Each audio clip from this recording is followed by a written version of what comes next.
afternoon, everyone. This is day 22 of the Trump Republican shutdown of the federal government.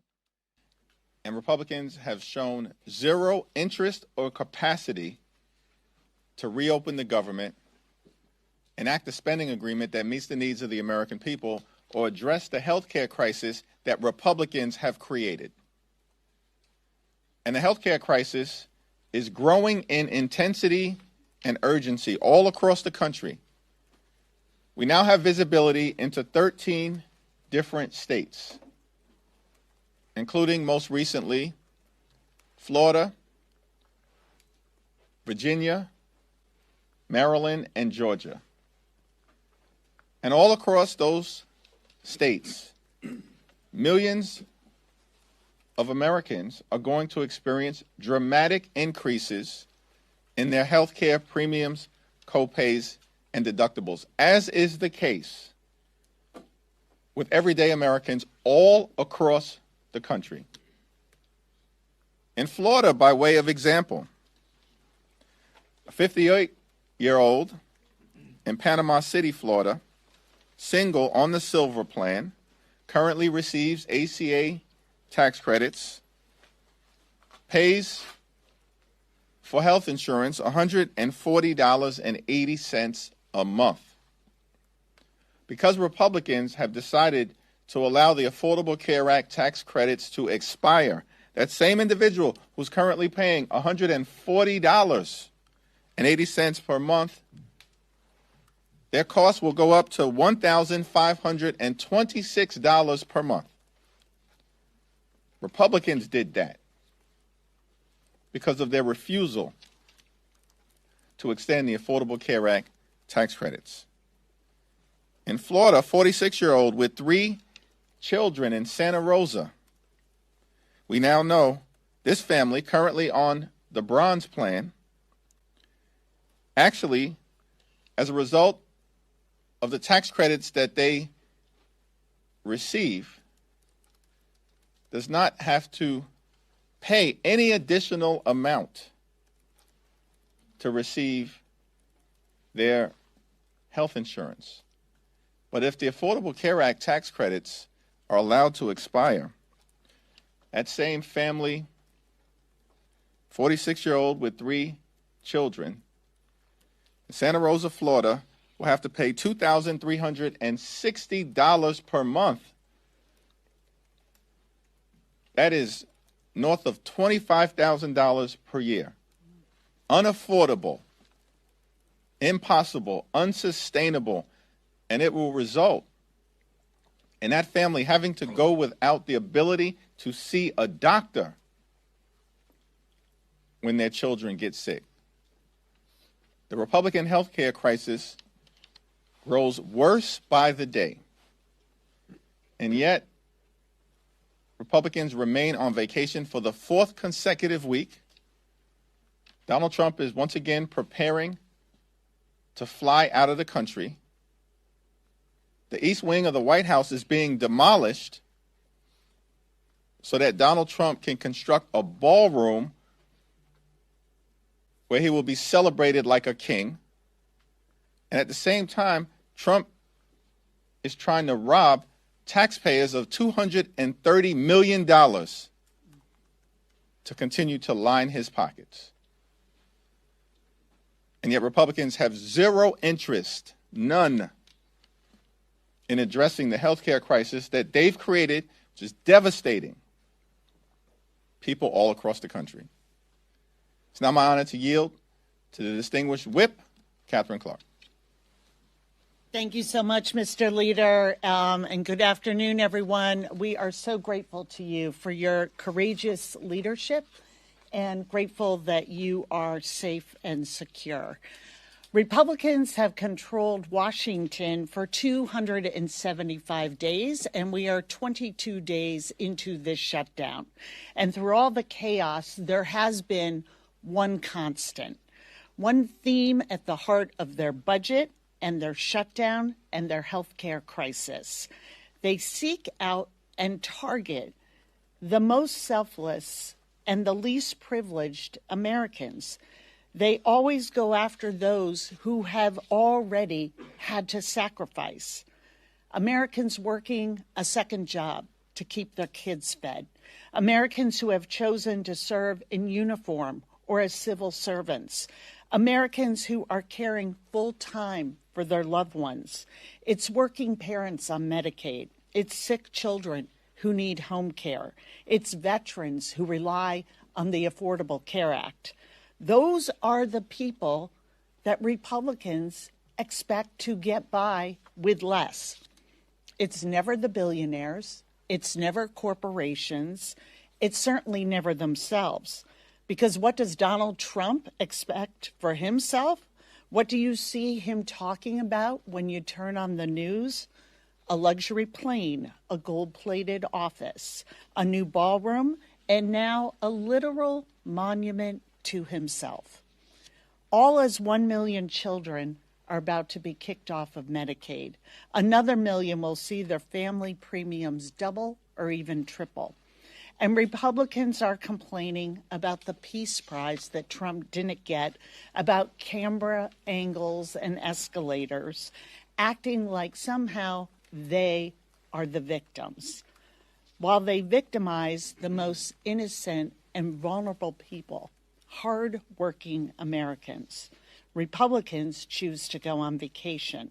That's not an option for the American people. The bills come due no matter how hard they work. So our message to the Republicans remained the same. Come to work. Come to D.C. Sit down with us. Negotiate. End this healthcare crisis and end this shutdown. And now it is my great pleasure to yield to our caucus chairman, Pete Aguilar. Thank you, Whip Clark. Thank you, Leader Jeffries. Before I talked about the shutdown in healthcare, I did want to touch on the terrifying threat that Leader Jeffries by someone convicted from January 6th. As a member of the January 6th committee, we deposed, we interviewed a number of individuals who were summoned here to the Capitol that day. And to see Donald Trump pardon 1,500 individuals, what did you think was going to happen? These are individuals who had violent criminality in their past, and we have seen that carry forward now. And this is what happens when you release violent felons. By the way, some of them in their past had issues as child molesters and crimes against children, and we're putting these people back across the country.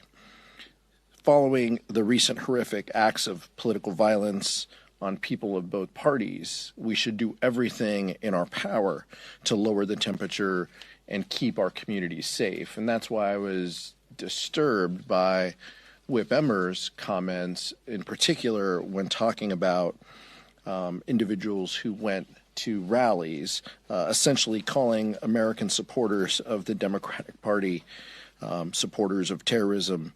That rhetoric at the highest levels in this building and across our government isn't just untrue, it's dangerous and poses a threat to our political leaders, and that needs to stop. On the shutdown, for more than a month, Republicans have been on vacation while hardworking families are left to ask, what's next for me? What's next for my family? How will we afford health care? How can we pay our bills?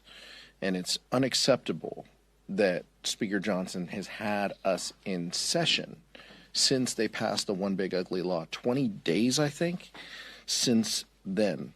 Over 100 days have lapsed in the calendar, and we have been in session about 20. This is shocking.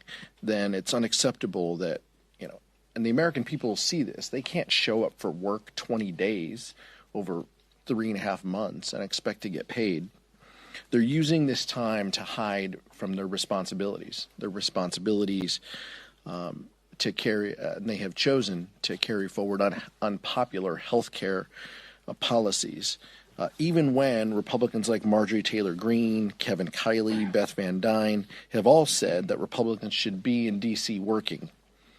And even Leader Thune says it's time for House Republicans to consider coming back into session.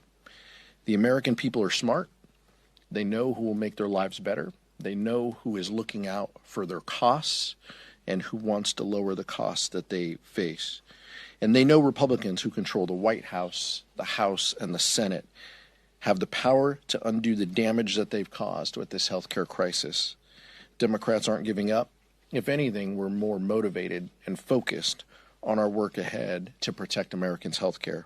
It's time for Speaker Johnson and House Republicans to join Democrats in finding a solution to reopen government and address this healthcare crisis that they've created. The American people are waiting. Leader Jeffries.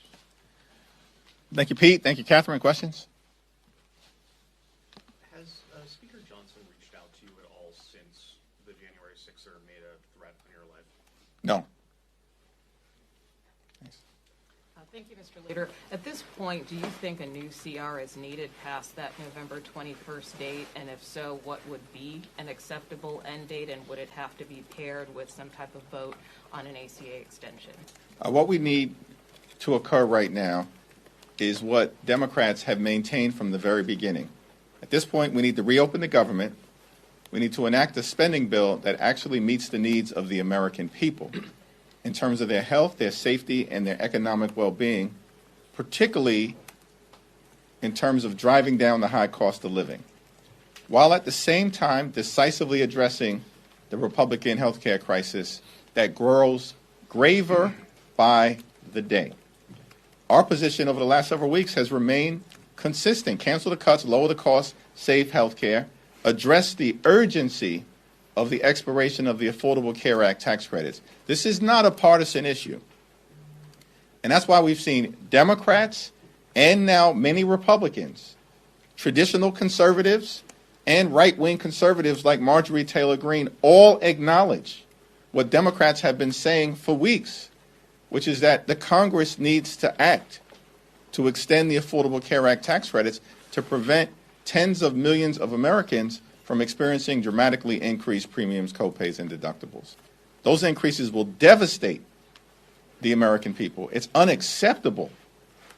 And House Republicans need to cancel their vacations, get back into town so we can do the business of the American people. Thanks. Back. Thank you, Leader Jeffries. Do you have a response to Trump refusing to meet with you and Leader Schumer until the shutdown's over? Donald Trump has spent more time on the golf course than he has in talking to Democrats on Capitol Hill to reopen the government, to enact a spending agreement that's bipartisan, and to address the Republican health care crisis. His behavior, unpresidential, unhinged, unpatriotic, un-American, throughout this process, speaks for itself and makes clear that Republicans shut the government down and have had zero interest in opening it up. Why? Because they'd rather inflict this kind of pain on hardworking federal civil servants and the American people than provide health care that's affordable to everyday Americans, working class Americans, and middle class Americans. Catherine, Pete? Good. Thank you, Mr. Leader. Going back to the CR conversation, some Senate Republicans, including Leader Thune, have said the longer the shutdown goes on, the higher the likelihood that a full-year CR would be necessary. What are your thoughts on that conversation kind of intensifying in the Senate? And maybe Chair Aguilar as an appropriator. I know appropriators hate those words, full-year CR, so I'm hoping you can explain to the American people why that's something that probably most Democrats would oppose in this situation. Let me let Chairman Aguilar and Whip Clark respond, and then I'll address the question as well. Well, just a reminder, Whip Clark is an appropriator on leave, by the way, in her leadership capacity. Look, as the leader mentioned, none of us want a continuing resolution. We want government open. I want people to go to the Smithsonian's. I want park rangers to be able to work. All of this is so incredibly important, and it's why Democrats have been very clear we want government to open. But that takes both parties.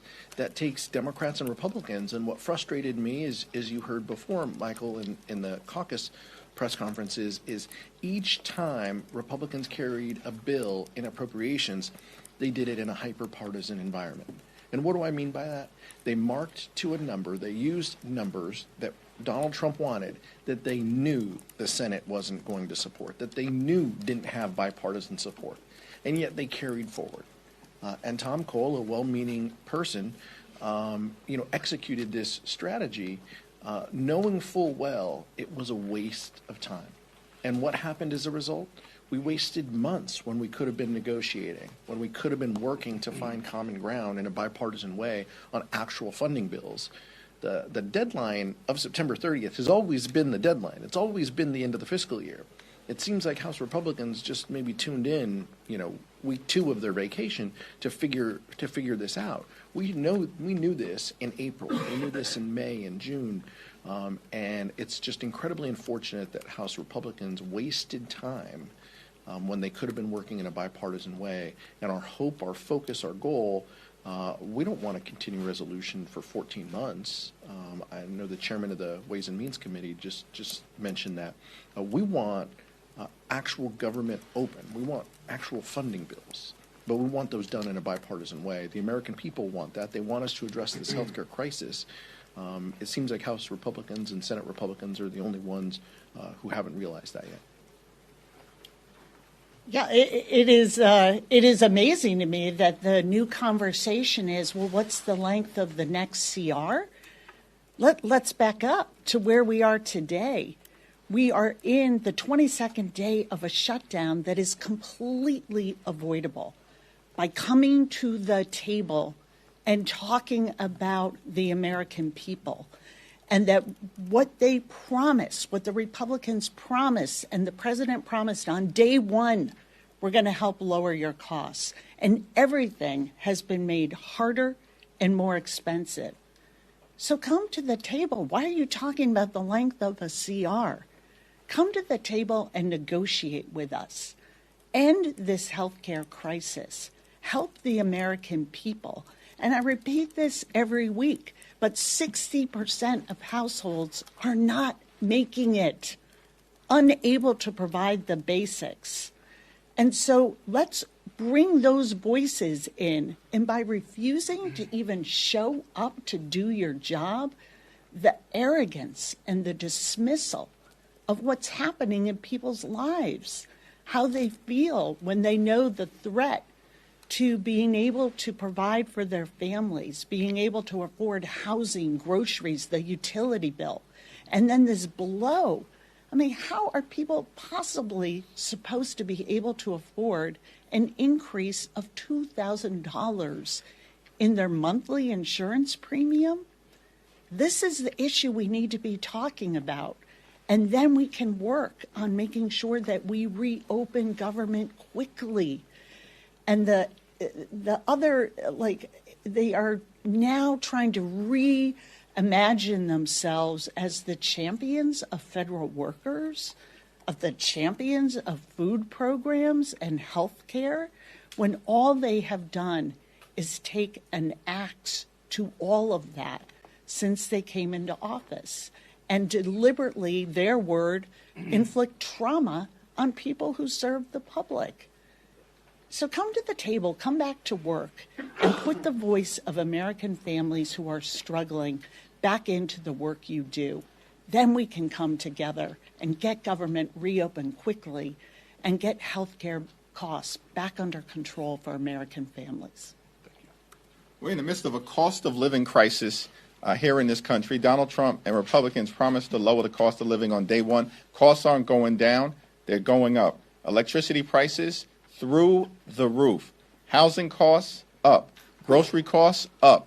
Child care costs up. And now Republicans refuse to do anything to extend the Affordable Care Act tax credits, which is going to result in tens of millions of people experience dramatically increased premiums, copays, and deductibles.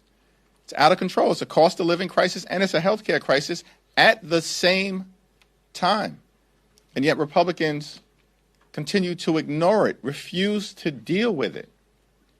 And on top of all of that, we're in a moment where millions of Americans are about to increase their experience with heightened food insecurity, with hunger, because of the one big ugly bill and the fact that Republicans enacted the largest cut to nutritional assistance in American history.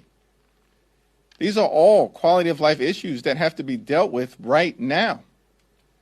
And yet Republicans want to talk about process and their my way or the highway approach, their take it or leave it approach, which is what they've been visiting on the American people this entire year in terms of their extremism. And it's all unacceptable.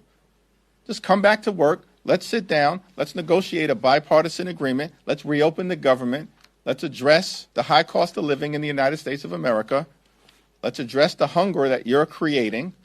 And of course, let's address the Republican health care crisis.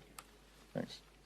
So given the rampant misconduct we're seeing among immigration agents, most recently on Canal Street yesterday in Chinatown, New York City, do you think eventually ICE should get the Doge treatment?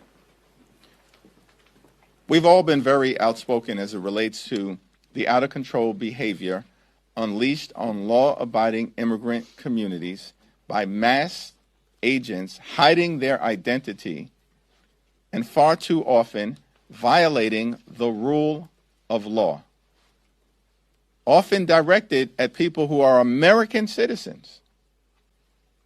And it's all unacceptable. And it's one of the reasons why the American people have turned on Donald Trump and Republicans with respect to their extreme immigration policies. We should be holding the Department of Homeland Security accountable for the overreach and the extremism that they're being subjected to in terms of what the American people are experiencing. And yet, we're seeing none of that accountability coming from Republicans. That's unfortunate, but Democrats will continue to make the case to the American people that this is all abnormal, so much of it is unlawful, and it's got to stop. Mr. Jeffries, thank you. Good afternoon. Can you or Ms. Clark allude to this question about using the health care subsidies and using the end of government funding as an inflection point? The idea that in the minority you don't have many opportunities to say, okay, here's what we want, here's what we need. Can you talk about using that, and is there concern about pain that's being inflicted on federal workers here, because you're like, this is the strategy that we've chosen? No, our position is not about strategy. Mike Johnson and the Republicans keep talking about strategy. What we're focused on as Democrats is making a difference in the lives of the American people. Because the American people deserve better than what they've gotten from Donald Trump and extreme MAGA Republicans who haven't made their life better. They've made their life worse. Their life has become more expensive. And now because of the Republican health care crisis, that includes the largest cut to Medicaid in American history, hospitals, nursing homes, and community-based health centers closing all across America, including possibly dozens in Alabama, as was announced earlier this week. And now because of their refusal to extend the Affordable Care Act tax credits,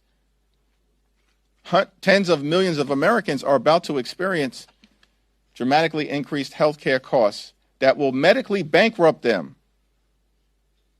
or prevent these Americans from being able to go see a doctor when they need one. These are real life consequences of extreme Republican policies.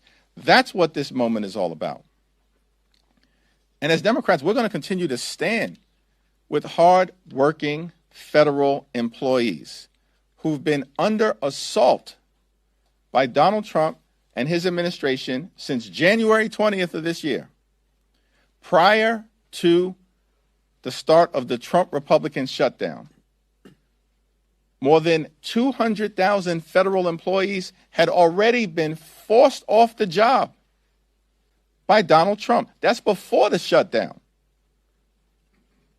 So it's unfortunate that Trump and the Republicans have chosen to use their own shutdown to further hurt the American people. That's why our position continues to be, come to the table, let's reopen the government, Let's enact a bipartisan spending agreement that makes life better for the American people. And let's address the healthcare crisis that's devastating people in working class America, in rural America, in urban America, in small town America, in the heartland of America, and in black and brown communities all across America. Yeah, let's rewind the tape a little bit here and talk about how we got here. Donald Trump promised the American people, I will love and cherish Medicaid. And if you remember, when they were going through their budget process, they took $800 billion, said was going to come out of a specific committee. And we said, those are going to be cuts to Medicaid. What did we hear from our colleagues across the aisle? Where does it say Medicaid? Where does it say that? We're going to protect Medicaid. When they knew full well they were going after people's health insurance. We have been trying to meet with them, talk to them, use the appropriations process to cut a fair deal. It's this theme that I've been talking about, that why do you go after the American people who are struggling to get by? Why is that the bargain? That we are going to pay for tax cuts for the very wealthiest of Americans and corporations with the hard-earned dollars of the American people who want and are entitled to be able to afford health insurance. And what have we seen since they're going to love and cherish Medicaid? Dramatic cuts, $1 trillion, 15 million people at risk of losing health insurance, $500 billion out of Medicare, these cuts to the ACA, taking away the tax credits that keeps premiums affordable for people. And all for what? So they can make permanent tax cuts for the very wealthiest and drive up the deficit at the same time, telling hardworking Americans, not only going to be hard today, it's going to be hard for your grandchildren into the future to pay off an economy that we are rigging against you. That's the message to the American people. And Democrats are saying, by rejecting their CR, enough is enough. Enough is enough. We cannot go along with this extreme agenda. And their choice was to cancel even coming to Congress leading up to the date of the shutdown. They have chosen this shutdown, and they continue to make it punitive to federal workers in a way that I've never seen any administration do. That they are choosing who they like, who they don't. We have always come together before any shutdown, no matter which party was, had policy disagreements over what, and said, we will come together in a bipartisan way and pay our troops. The White House just said in the past hour that it was Democrats who were essentially being punitive by saying, let's, let them cut some of those programs and we'll use this as leverage. What's your response to that? I would put that in the category of love and cherishing Medicaid and lowering your costs on day one. It's an outrageous, they have been attacking federal workers. Their goal was to inflict trauma. Whether it is firings, proposing that some people will not get the back pay that they are entitled to get under federal law in this shutdown, making things as difficult as possible. I mean, the way they have treated workers, whether they're federal workers or hardworking people in our community who are trying to provide for their families and are struggling to do that, it is just a let them eat cake moment. You just fend for yourselves, because we'll tell you who we're working for. Those who already have great wealth and power, full stop. So they can say whatever they want. They can issue and try and spin the context. Federal workers know who's on their side. And working people in this country are watching what is happening and watching them put them last. You get in line. Your tax credits that help you pay for insurance premiums, those expire. Those for the very wealthiest, we're making those permanent in the very same month, in the month of December. It is outrageous. And the fact that they aren't even showing up You don't even show up to do your job is something that it is no wonder that the American people are showing up and 7 million strong at rallies on Saturdays, but also showing up in poll after poll saying, this doesn't work for me. The system was already rigged against me, and now it's getting worse due to your policies.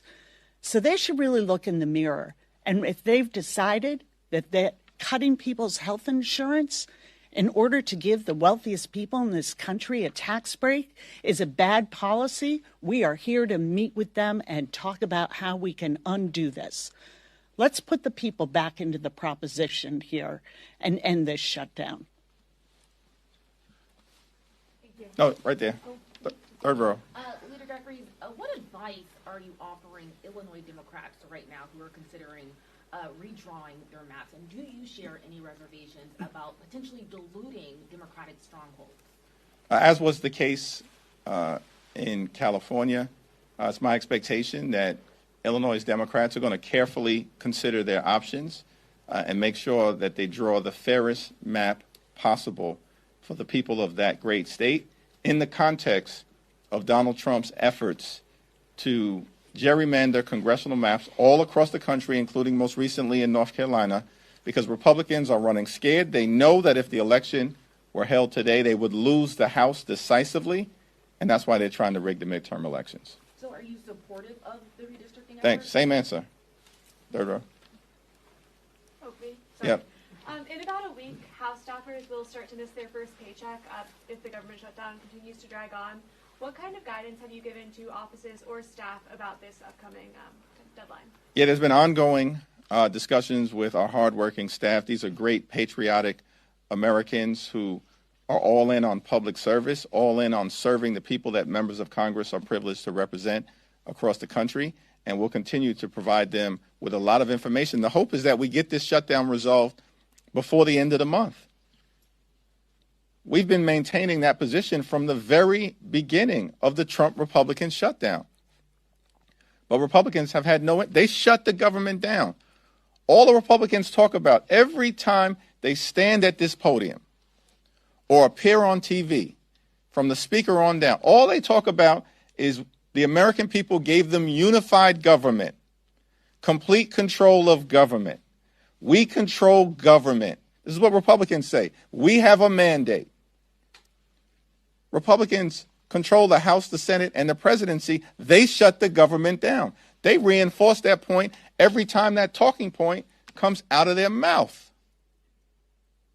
And what Democrats are saying is that we want to find a bipartisan path forward, but that involves good faith negotiation on the other side of the aisle, so we can come to a common sense resolution in ways that are actually designed to make life better for the American people. We're fighting to lower the high cost of living. We're fighting to fix the healthcare system that Republicans have broken. And we're also fighting to clean up corruption in Washington, D.C., where we have an American president behaving like an organized crime boss, stealing taxpayer dollars in real time in front of everyone in plain sight. And the Republicans have nothing to say about the emerging crime scene at 1600 Pennsylvania Avenue. November 1st is coming up quite soon, and more Americans will get those premium notifications. What is the is there a strategy change once you hit that date and then beyond that date in terms of how Democrats are viewing the shutdown, how you're messaging, and what we can all expect going forward? Our view has been very clear from the beginning. One of the reasons why we need to act decisively and need to act now as a Congress to address the Affordable Care Act tax credit issue is because notices are going out to millions of people right now as we speak across the country, frightening them to death when they see that their premiums are about to increase, in some instances, by more than $1,000 or $2,000 a month. And more than 90% of the people who receive Affordable Care Act tax credits make approximately $63,000 a year. Think about that. How can you possibly afford premium increases of more than $1,000 or $2,000 a month? And as open enrollment starts on November 1st, more and more Americans are going to realize the urgent need for Congress to act decisively, as Democrats have been saying for weeks. But Republicans continue to bury their heads in the sand because they'd rather keep the government closed than provide health care that's affordable to working class Americans. Thank you so much.